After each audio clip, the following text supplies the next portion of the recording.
Please note, we would like to make it very clear, we are totally against the form of discipline described in the articles and accounts being used on minors and non-consenting adults. Although some of these accounts are fictional, and others may be an exaggerated reality, none of them are too far from the truth of what really happened back in those days. If you are enjoying our stories, please do subscribe to this channel.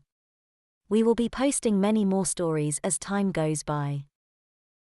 When I was growing up, I spent the summers working on my aunt's farm. My uncle had passed away a couple of years before, and she continued to run the farm with a combination of hired hands and young relatives, like myself. It was a huge old farmhouse, and normally there would be about 8 or 9 of us, equally divided between boys and girls, spending the summer with her. One thing was sure, she ran a very tight ship, and while we had fun there, we also knew that if we strayed from the straight and narrow, we would suffer the consequences, no matter how young or old we were.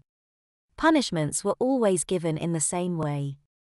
The offenders were told their fate, and after dinner, they would assemble and stand against a pantry wall, and wait for their chastisement from my aunt.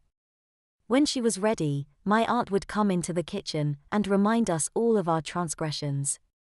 In random order, if there was more than one of us to receive punishment, my aunt would call us over to where she was sitting, on an old, heavy wooden kitchen chair. She would place us over her knee.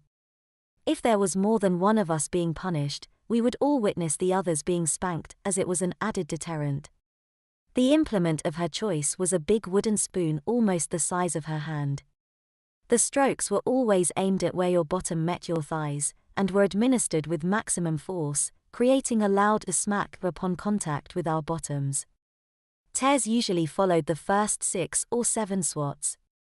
Once the spanking was over, we would be escorted to the wall near the pantry and remained facing it for at least 30 minutes. We usually went to our rooms with tear-stained faces for the night, and I always slept on my stomach after a smacking. The punishments my aunt handed out were a huge deterrent, and over an entire summer, I only got 1 or perhaps 2 at the most. The combination of a sore bottom and the embarrassment of it all kept us well behaved, productive and responsible for our actions.